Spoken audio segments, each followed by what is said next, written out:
Okay, good morning everyone, welcome to crazy G K trick. तो शुरू करते हैं हमारे डेली करंट अफेयर की सीरीज को।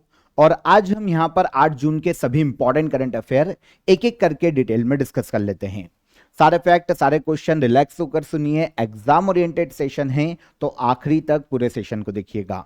पीडीएफ और मॉक टेस्ट आपको crazy G K trick application पर मिल जाएगा। चेकआउट कीजिए एप्लीकेशन को, वहां से कलेक्ट कीजिए। तब तक हम चलते हैं, सबसे पहले क्वेश्चन को डिस्कस कर लेते हैं 8 जून के सेशन में। देखिए, नॉर्वे चेस टूर्नामेंट 2026 का खिताब जीतने वाले पहले भारतीय खिलाड़ी कौन बने हैं? तो इंडिया के लिए एक बहुत ही इंपॉर्टेंट अचीवमेंट है नॉर्वे चेस टूर्नामेंट 2026। इसका खिताब पहली बार एक इंडियन चेस प्लेयर ने जीता है और यह है R Praggnanandhaa. R Praggnanandhaa, Hindi belt में इनको आर प्रज्ञानंद भी पुकारा जाता है और इनके नाम का प्रोनाउंसिएशन देखें तो आर प्रज्ञानंदा भी इनका प्रोनाउंसिएशन नाम का निकलता है। तो आर प्रज्ञानंदा तमिल बेल्ट का नाम है, तो इनका नाम है। ठीक है, तो भारत के चेस प्लेयर हैं R Praggnanandhaa. Norway chess tournament 2026 का इन्होंने खिताब जीता है। अभी तक इस चेस टूर्नामेंट में नॉर्मली यूरोप के जो चेस प्लेयर थे उनका ही दबदबा देखने को मिलता था। मैग्नस कार्लसन जो कि नॉर्वे के ही चेस प्लेयर हैं, उनका काफी ज्यादा दबदबा था, लेकिन आर प्रज्ञानंदा ने एक ही टूर्नामेंट में, इस टूर्नामेंट में क्लासिकल चेस में कार्लसन को 2 बार हराया। इस टूर्नामेंट में 2 बार हारे हैं मैग्नस कार्लसन आर प्रज्ञानंदा के हाथों। ठीक है, विश्वनाथन आनंद जो कि भारत के ही चेस प्लेयर हैं, इनके बाद दूसरे व्यक्ति हैं आर प्रज्ञानंदा जिन्होंने मैग्नस कार्लसन को एक टूर्नामेंट में 2 बार हराया। ठीक है, फाइनल राउंड में इन्होंने जर्मनी के विंसेंट कैमर को हराया और उसके बाद पॉइंट सबसे ज्यादा थे तो आर प्रज्ञानंदा यहां पर हो गए विनर मेंस कैटेगरी के नॉर्वे चेस टूर्नामेंट में। अब यहां पर 2 कैटेगरी है, एक है मेंस कैटेगरी और एक विमेंस कैटेगरी। तो मेंस में तो इंडियन विनर हो गए। ठीक है, उसके बाद सेकेंड रैंक पर रहे वेस्ले सो, यूएसए के चेस प्लेयर हैं, और थर्ड पर रहे अली रेजा फिरोजा या अली रेजा फिरोजा, फ्रांस के चेस प्लेयर हैं। तो ये टॉप 3 हो गए मेंस में। विमेंस में ये जीता है बिबिसारा असबेवा, नाम का प्रोनाउंसिएशन देख लेना, ठीक है ना। बिबिसारा, ये कजाकिस्तान से हैं चेस प्लेयर, इन्होंने विमेंस कैटेगरी का ये खिताब जीता है। और सेकेंड रैंक पर रही जू जिनर, चाइना की चेस प्लेयर है। थर्ड पर अन्ना मुजचुक रही जो कि यूक्रेन की चेस प्लेयर है। तो टॉप 3 मेन में और टॉप 3 विमेन में। इंडियन विनर है तो वो बहुत ही इंपॉर्टेंट हो जाता है, पर विमेन कैटेगरी का भी याद रखिएगा, बिबिसारा ने ये खिताब जीता है विमेन कैटेगरी में, जो कि कजाकिस्तान की चेस प्लेयर है। नॉर्वे चेस टूर्नामेंट 2026, ठीक है, एक बहुत ही फेमस चेस कंपटीशन है। 2013 में इसकी शुरुआत की गई थी, 2026 में ये 14th एडिशन है नॉर्वे चेस टूर्नामेंट का। नॉर्वे के ओस्लो में आयोजित किया जाता है और 7 लाख नॉर्वेजियन क्रॉनर इसके तहत दी जाती है इनाम स्वरूप। आगे बढ़े, 90 मीटर से अधिक भाला फेंकने वाले चौथे एशियाई खिलाड़ी कौन बने हैं? तो 90 मीटर से ज्यादा, है ना, जेवलिन थ्रो करने वाले चौथे एशियाई खिलाड़ी बने हैं रुमेश थरंगा पाथिरागे। रुमेश थरंगा पाथिरागे की बात करें तो ये आते हैं श्रीलंका से। तो इन्होंने अभी एक रोम डायमंड लीग का आयोजन किया गया था। इस रोम डायमंड लीग में इन्होंने जेवलिन थ्रो में 92.62 मीटर का भाला फेंका है और 90 मीटर से ऊपर भाला फेंकने वाले रुमेश चौथे एशियाई खिलाड़ी बने हैं। और ये श्रीलंका के हैं, तो श्रीलंका का नेशनल रिकॉर्ड इन्होंने बनाया है भाला फेंक में 92.62 मीटर का। रोम डायमंड लीग सीरीज का एक लीग है जो कि रोम इटली में आयोजित की गई, ठीक है ना। श्रीलंका का नेशनल रिकॉर्ड रुमेश थरंगा पाथिरागे ने अपने नाम किया। 4 प्लेयर देखिए एशिया से जिन्होंने 90 मीटर से ज्यादा का भाला फेंका है। तो पहले है अरशद नदीम, 92.97 मीटर का भाला फेंका था इन्होंने, एशियन रिकॉर्ड है ये, और इन्होंने ही पेरिस ओलंपिक में गोल्ड जीता था भाला फेंक में, और फिर सिल्वर जीत के लाए थे हमारे नीरज चोपड़ा, ये भी 90 मीटर से ऊपर का भाला फेंक चुके हैं। फिर चेंग छाओ सुंग, ये ताइवान से हैं, ये तीसरे खिलाड़ी हैं एशिया के, और चौथे अब बने रुमेश थरंगा पाथिरागे श्रीलंका के। रोम डायमंड लीग वर्ल्ड एथलेटिक्स की सबसे बड़ी कंपटीशन में से एक माना जाता है, वांडा डायमंड लीग सीरीज का हिस्सा है। डायमंड लीग एक एथलेटिक की प्रतियोगिता है, साल भर इसका आयोजन किया जाता है, अलग अलग जगह में, पूरी सीरीज है तो अलग अलग जगह पर इसका आयोजन होता है साल भर, ठीक है। तो अभी जो हो रहा है ना, इटली के रोम में हो रहा है, तो रोम डायमंड लीग का आयोजन किया गया है, जिसमें रुमेश थरंगा पाथिरागे ने चौथे एशियाई बने जिन्होंने 90 मीटर से ऊपर का भाला फेंका है। तो ये डायमंड लीग है, ये भी यहां पर क्लियर हो जाता है। प्रिंसेस ऑफ ऑस्ट्रेरियस अवार्ड 2026 प्राप्त करने वाले पहले फुटबॉलर कौन बने हैं? प्रिंसेस ऑफ ऑस्ट्रेरियस अवार्ड 2026 प्राप्त करने वाले पहले फुटबॉलर बने हैं जिनका नाम है लियोनेल मेसी। वैसे देखिए, ये जो अवार्ड है ना, ये अलग अलग कैटेगरीज में दिया जाता है, पर क्योंकि पहली बार किसी फुटबॉलर ने जीता है तो यहां पर ये लियोनेल मेसी इसका आंसर हो जाता है। आज स्पोर्ट्स के क्वेश्चन हमारे पास 3-4 हैं और सब इंपॉर्टेंट थे तो हमने कलेक्ट किए, ठीक है। तो देख लीजिए, अर्जेंटीना के फुटबॉलर है Lionel Messi. Princess of Asturias award 2026 इन्हें स्पोर्ट्स कैटेगरी में दिया गया है, एक प्रेस्टिजियस अवार्ड है ये। देखिए, अवार्ड की बात करते हैं कि ये दिया किस क्षेत्र में जाता है, तो sports career, global impact, education, health के क्षेत्र में, सोशल सर्विस के क्षेत्र में काम करने वाले लोगों को प्रिंसेस ऑफ ऑस्ट्रेरियस अवार्ड दिया जाता है, ठीक है ना। अब लियोनेल मेसी को स्पोर्ट्स कैटेगरी में यह अवार्ड दिया गया, पहली बार किसी फुटबॉलर को दिया गया है, तो यह इंपॉर्टेंट हो जाता है। Lionel Messi Inter Miami CF के कप्तान है, और अगर देश की टीम देखें तो अर्जेंटीना के लिए ये फुटबॉल खेलते हैं। जब फीफा वर्ल्ड कप होता है तो अर्जेंटीना के फुटबॉलर है। कतर 2022 जो फीफा वर्ल्ड कप हुआ था उसके विनर भी अर्जेंटीना की टीम रही थी। 8 बार बैलन डी'ओर अवार्ड मिला है सबसे ज्यादा इनको, जो कि फुटबॉलर को दिया जाता है। इसके अलावा कोपा अमेरिका टूर्नामेंट 2021 और 24 में जीत चुके हैं। ओलंपिक गोल्ड मेडल इनको दिया जा चुका है बीजिंग ओलंपिक 2008 में, ठीक है। फीफा वर्ल्ड कप चैंपियन रहे हैं अर्जेंटीना 2022 के कतर के जो फीफा वर्ल्ड कप हुआ था उसमें। अवार्ड की बात कर लेते हैं, princess of Asturias award.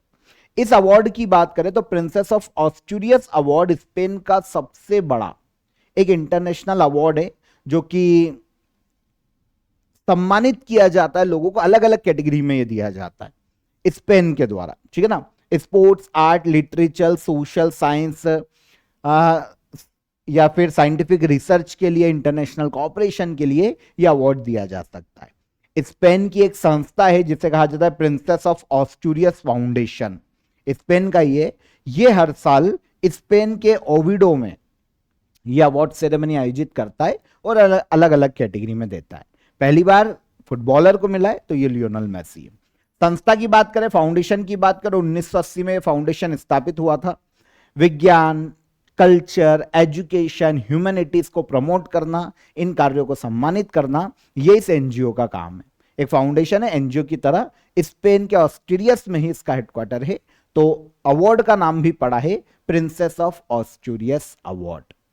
Easy याद रखना, ठीक है। तो आगे बढ़ने से पहले ऑफर ऑफ द डे आप सभी को बता देता हूं। आप सभी वर्ल्ड हिस्ट्री के बैच को ज्वाइन कर सकते हैं। बाइलिंगुअल बैच है आप सभी के लिए, स्पेशली वो स्टूडेंट जो कि सिविल सर्विसेज की तैयारी कर रहे हैं एग्जाम्स की, उनके लिए ये रिकॉर्डेड बैच काफी इंपॉर्टेंट है। डिस्क्रिप्शन में मैंने आपको इसकी लिंक दे दी है, आपको रिकॉर्डेड लेक्चर मिल जाएंगे, साथ ही साथ हर लेक्चर की पीडीएफ मिल जाएगी और मॉक टेस्ट भी आप यहां पर वर्ल्ड हिस्ट्री के लगा पाएंगे। डिस्क्रिप्शन में लिंक है, वहां पर क्लिक कीजिए, डायरेक्ट अवेल कीजिए काफी अफोर्डेबल प्राइस में। कोई भी आपका डाउट है, कोई भी आपकी क्वेरी है तो हेल्पलाइन नंबर आपके लिए रहता है, आप हेल्पलाइन नंबर पर कॉल कर सकते हैं। आगे चलें। AC श्रीहरि का हाल ही में निधन हो गया, वे किस क्षेत्र से संबंधित थे? तो AC श्रीहरि ये साहित्य के क्षेत्र से संबंधित व्यक्ति है। नाम क्या है? AC श्रीहरि, ठीक है ना। साहित्य के क्षेत्र से संबंधित है, हाल ही में 56 ईयर की एज में इनका निधन हो गया। किस भाषा के साहित्यकार हैं अगर कभी पूछा जाए तो यह मलयालम पोएट है या मलयालम साहित्यकार है। केरला से बिलोंग करते हैं, केरला के रहने वाले थे, मलयालम पोएट, राइटर, एक संगीतकार और बहुत ही फेमस शिक्षाविद। इन्होंने जो उपन्यास या कविता संग्रह लिखे ना, इनकी जो कृतियां है, ये केरला की अलग अलग यूनिवर्सिटीज में वहां पे जो कोर्सेस चलते हैं उसमें शामिल है। तो कोर्सेस में पढ़ाई जाती है मलयालम लेखक AC श्रीहरि की जो कृतियां या जो भी कविताएं हैं वो। तो बहुत ही फेमस है, मलयालम साहित्यकार, शिक्षाविद, कवि। ठीक है, तो इनका हाल ही में निधन हो गया, काफी कम एज में निधन हो गया था इनका, 56 ईयर की एज में इनका निधन हो गया। केरला में इनको काफी सारे अवार्ड केरला गवर्नमेंट के द्वारा दिए गए, जो कि नॉर्मली साहित्यकार को और संगीत के क्षेत्र में दिए जाते हैं, कविता संग्रह के लिए दिए जाते हैं। हालांकि ये अवार्ड हमसे नहीं पूछे जाएंगे, पर व्यक्ति इंपॉर्टेंट है। AC श्रीहरि, केरला के रहने वाले, मलयालम साहित्यकार, 56 ईयर की एज में इनका निधन हो गया। एक और व्यक्ति का निधन हुआ है, प्रहलाद निल्हानी। इनका नाम आपने सुना होगा, ठीक है ना। प्रहलाद निल्हानी ये बहुत ही फेमस फिल्म प्रोड्यूसर है, गोविंदा के साथ काफी मूवीज इन्होंने की है, प्रोड्यूस की है। तो इनका 76 ईयर की एज में मुंबई में निधन हो गया। इंटरेस्टिंग ये है कि central board of film certification CBFC के चेयरमैन के रूप में भी ये काम कर चुके हैं। 2015 से 2017 तक central board of film certification के चेयरमैन के रूप में काम किया है प्रहलाद निल्हानी ने। तो इनका निधन हो गया 76 ईयर की एज में, फिल्म प्रोड्यूसर। भारतीय वायुसेना के vice chief of the air staff के रूप में किसे नियुक्त किया गया है? भारतीय वायुसेना के vice chief of the air staff के रूप में चुना गया है एयर मार्शल आशुतोष दीक्षित को। क्या है ये हैं इंडियन एयरफोर्स में vice chief of the air staff. कौन? Air marshal Ashutosh Dikshit. ठीक है, अभी तक इस पद पर 1 जुलाई 2026 को ये अपना पद ग्रहण करने वाले हैं, क्योंकि एयर मार्शल नागेश कपूर ये रिटायर होने वाले, तो एयर मार्शल नागेश कपूर का ये स्थान लेंगे। तो 1 जुलाई 2026 को नेक्स्ट मंथ ये ज्वाइन करेंगे vice chief of the air staff के रूप में। जो chief of the air staff होता है, उनके बाद ये सेकेंड बड़ी रैंक होती है इंडियन एयरफोर्स में, जो कि संभालेंगे नेक्स्ट मंथ से एयर मार्शल आशुतोष दीक्षित। नियुक्ति से पहले वो chief of integrated defence staff के रूप में कार्यरत थे। तीनों सेना, जो हमारे आर्मी, नेवी या एयरफोर्स है ना, उनके बीच में नॉर्मली कोऑर्डिनेशन के लिए और संयुक्त सैन्य योजना के लिए काम करते हैं chief of integrated defence staff. तो इस रूप में कार्यरत थे एयर मार्शल आशुतोष दीक्षित, जो कि vice chief of the air staff के रूप में नेक्स्ट मंथ 1 जुलाई को कार्यकाल संभालेंगे। अभी कौन है? अभी हैं air marshal Nagesh Kapoor. Indian air force, ठीक है, अंग्रेजों के शासनकाल में स्थापित हुई थी 8 अक्टूबर 1932 को, इसलिए इंडियन एयरफोर्स डे 8 अक्टूबर को मनाया जाता है। नई दिल्ली में हेडक्वार्टर देखने को मिलता है।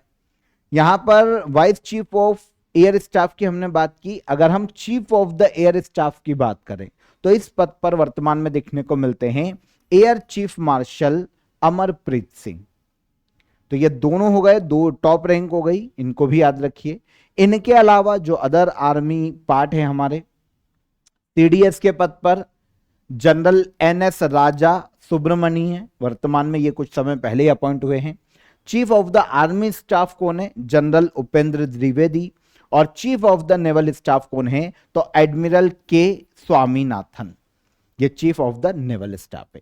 ये चारों हो गए हमारे अंग, तीनों हो गई हमारी आर्म्ड फोर्स, ठीक है, और एक CDS हो गए। आपको पता है अभी मई के एंड में ही भारतीय नौसेना में vice chief of naval staff के रूप में वाइस एडमिरल अजय कोच्छर को नियुक्त किया गया था। इनको हमने डिस्कस किया था, 29 मई को इनकी नियुक्ति की गई। तो ये भी रिसेंटली अपॉइंट हुए हैं, हमने पढ़ा भी है, इनको याद रखिएगा। पटना हाईकोर्ट की 48th चीफ जस्टिस के रूप में किसने शपथ ली है? पटना हाईकोर्ट की 48th चीफ जस्टिस के रूप में शपथ ली है न्यायमूर्ति मीनाक्षी मदन रॉय ने। मीनाक्षी मदन रॉय की बात करें ना, तो ये पूर्वोत्तर राज्य से आती है, भारत के सिक्किम राज्य से बिलोंग करती है मीनाक्षी मदन रॉय। ये पटना हाईकोर्ट की मुख्य न्यायाधीश नियुक्त की गई। भारत की प्रेसिडेंट द्रौपदी मुर्मू ने इनको अपॉइंट किया है ठीक है, नियुक्ति की है, क्योंकि हाई कोर्ट और सुप्रीम कोर्ट में जजेस की जो नियुक्ति है वो नॉर्मली प्रेसिडेंट के द्वारा की जाती है। इंडियन कॉन्स्टिट्यूशन का आर्टिकल 217 हाई कोर्ट में जजेस की नियुक्ति से संबंधित प्रावधान करता है, और जजेस की नियुक्ति का अधिकार किसको है? हाई कोर्ट में, तो ये भारत की प्रेसिडेंट को है। तो पटना हाई कोर्ट में चीफ जस्टिस बनी जस्टिस मीनाक्षी मदन रॉय, ठीक है। इनके पहले संगम कुमार साहो, ये पटना हाई कोर्ट में मुख्य न्यायाधीश थे, इनको रिप्लेस किया है मीनाक्षी मदन रॉय ने। यहां पर इंटरेस्टिंग ये है कि इससे पहले जो मीनाक्षी मदन रॉय है, ये सिक्किम हाई कोर्ट में न्यायाधीश के रूप में कार्यरत थी, सिक्किम से ही आती है और सिक्किम हाई कोर्ट में ही कार्यरत थी। इनको अब पटना हाई कोर्ट का मुख्य न्यायाधीश बनाया गया है, और पटना हाई कोर्ट की दूसरी चीफ जस्टिस बनी है महिला है, तो पटना हाई कोर्ट में दूसरी महिला चीफ जस्टिस है। इनके पहले एक और रह चुकी है, ये दूसरी है, ठीक है। किसी भी हाई कोर्ट की चीफ जस्टिस बनने वाली सिक्किम की भी ये पहली महिला है। मैंने बताया सिक्किम से आती है, तो किसी भी राज्य के हाई कोर्ट में मुख्य न्यायाधीश बनने वाली सिक्किम की पहली महिला जस्टिस मीनाक्षी मदन रॉय। ओके, वर्तमान में पटना हाई कोर्ट की मुख्य न्यायाधीश 48 मुख्य न्यायाधीश के रूप में इनको अपॉइंट किया गया है। गंगटोक सिक्किम में इनका जन्म हुआ। इंडियन कॉन्स्टिट्यूशन का आर्टिकल को देखें तो आर्टिकल 217 मैं आपको बता चुका हूं, हाई कोर्ट में जजेस की नियुक्ति से संबंधित प्रावधान है, और यह नियुक्ति प्रेसिडेंट ऑफ इंडिया के द्वारा की जाती है। हालांकि सिफारिश कॉलेजियम सिस्टम के द्वारा की जाती है, इसको हमने डिस्कस किया था। अभी हमने सुप्रीम कोर्ट की 12वीं महिला जज के बारे में पढ़ा था, तब कॉलेजियम को मैंने आपको समझाया था, ठीक है। तो इतना डेप्थ में नहीं जा रहे हैं, पर यहां पर आर्टिकल 217 तो आपको पता होना चाहिए। वर्ल्ड फूड सेफ्टी डे 2026 की थीम क्या है? पहली चीज तो ये कि वर्ल्ड फूड सेफ्टी डे, ठीक है, विश्व खाद्य सुरक्षा दिवस हर साल कब मनाया जाता है? तो विश्व खाद्य सुरक्षा दिवस हर साल मनाया जाता है 7 जून को। कब मनाया जाता है? 7 जून को, ठीक है।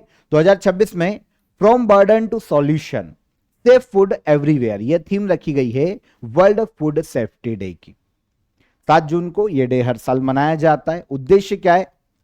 पूरे वर्ल्ड में लोगों को फूड सेफ्टी के महत्व के बारे में अवेयर करना, फूड सिक्योरिटी को बढ़ावा देना, और इसके अलावा जो फूड बॉर्न डिसीज है, नॉर्मली खराब भोजन खाने से जो बीमारियां हो जाती है उसको रोकना, क्योंकि उससे भी लाखों लोगों की मृत्यु होती है हर साल वर्ल्ड में।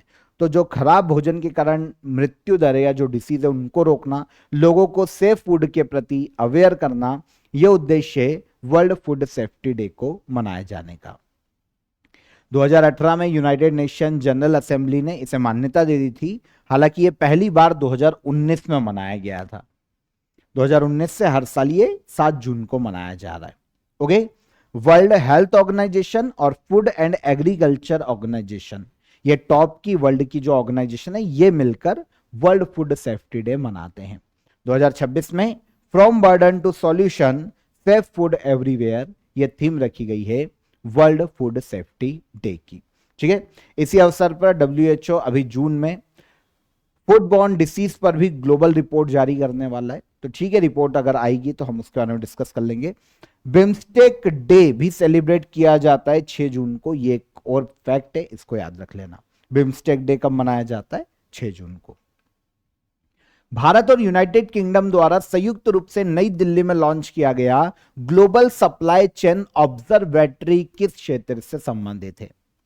तो इंडिया और यूनाइटेड किंगडम ने संयुक्त रूप से नई दिल्ली में global supply chain observatory launch किया है, जो कि क्रिटिकल मिनरल्स से संबंधित है।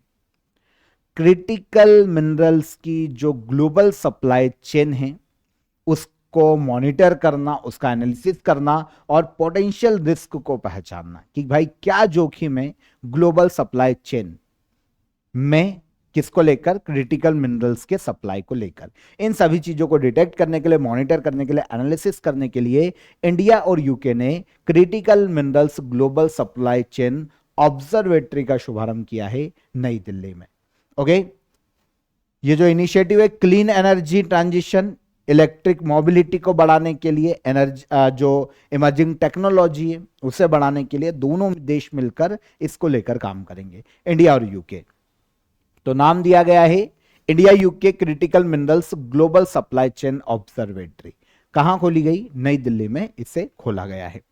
ठीक है, तो global supply chain observatory IIT Dhanbad, university of Cambridge और एक और संस्था है जिसे टैक्स मीन के नाम से जाना जाता है, इनके सहयोग से खोली गई है। उद्देश्य क्लियर हो जाता है, नई दिल्ली में यह स्थापित की गई। दुनिया का पहला स्थायी परमाणु अपशिष्ट भंडार किस देश के द्वारा बनाया गया है? इसे हमने काफी पहले डिस्कस किया था, यह इंपॉर्टेंट है, फिर से सुर्खियों में।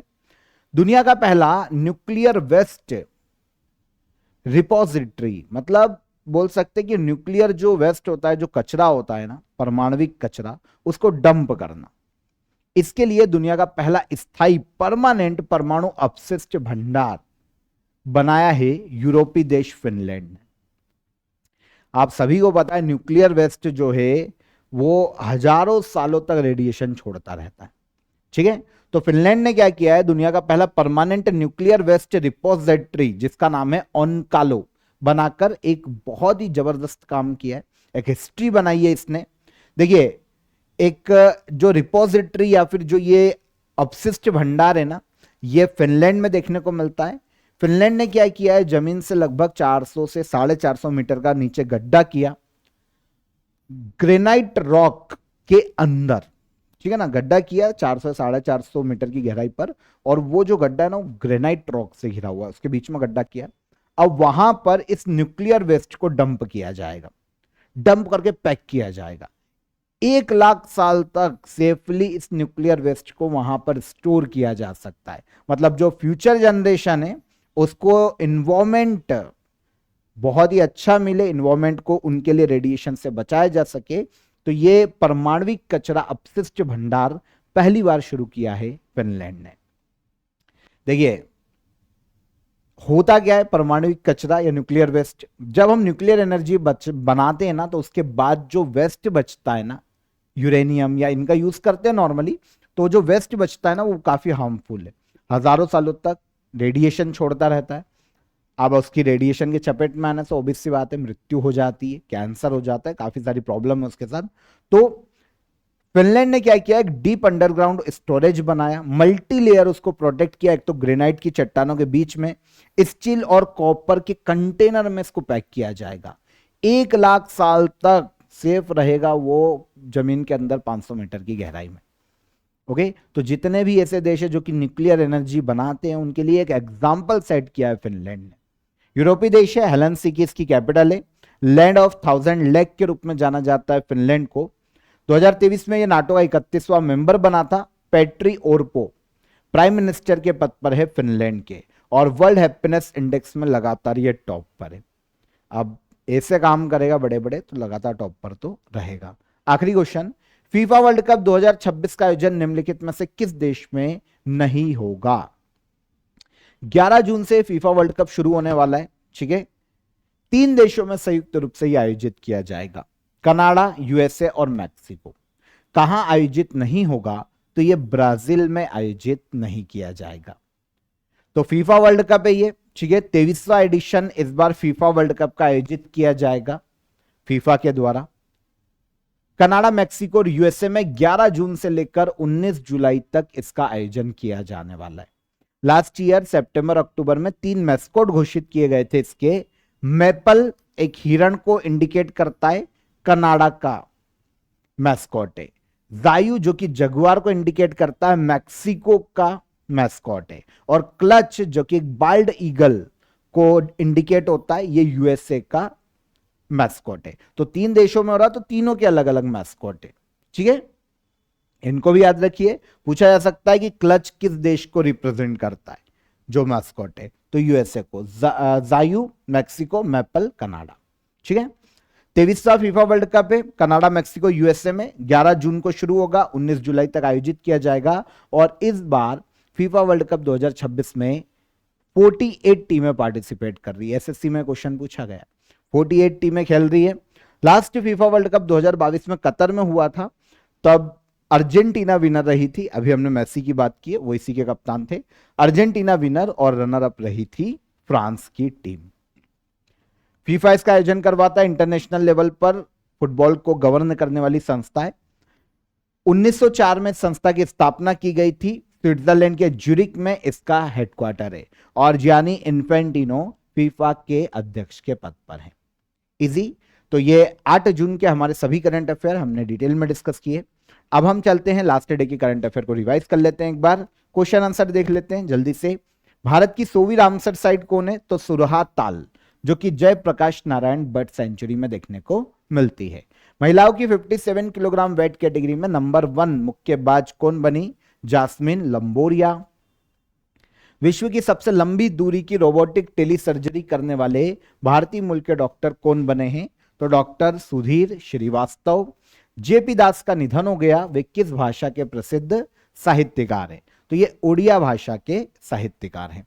वर्ल्ड बैंक में भारत के एग्जीक्यूटिव डायरेक्टर के रूप में किसे नियुक्त किया गया? तो ये नीलकंठ मिश्रा को नियुक्त किया गया।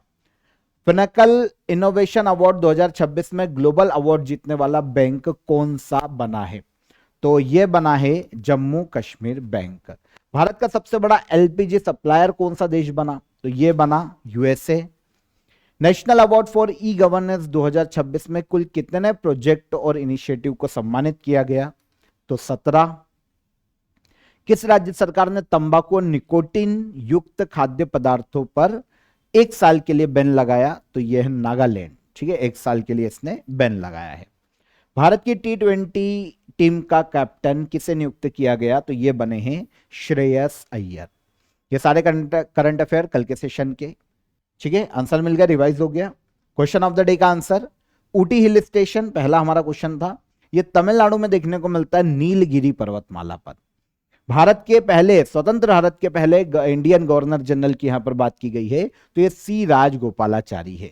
मानव शरीर की सबसे बड़ी हड्डी कौन सी है? तो यह है फेमर, मानव शरीर की सबसे बड़ी हड्डी। तो ये तीनों क्वेश्चन के आंसर अब आज के क्वेश्चन ऑफ द डे। पृथ्वी के वायुमंडल में सबसे अधिक मात्रा में कौन सी गैस पाई जाती है? ये क्वेश्चन पूछा जाता है एग्जाम में, है ना। विटामिन डी का मुख्य स्रोत क्या है? यह भी बहुत सिंपल। और किस भारतीय राज्य के तट को कोरोमंडल तट के नाम से पुकारा जाता है? कोरोमंडल तट के नाम से पुकारा जाता है। तीनों क्वेश्चन को कमेंट में आंसर कीजिएगा। ठीक है, सेशन को लाइक और शेयर करके जाइए और चैनल पर पहली बार आए हो तो चैनल को सब्सक्राइब कर लो ताकि रोज आपको डेली करंट अफेयर मिलता रहे, नोटिफिकेशन मिलते रहे। हम कल फिर मुलाकात करेंगे नेक्स्ट डे के करंट अफेयर में। तब तक आप अपना ख्याल रखिएगा। जय हिंद, जय भारत।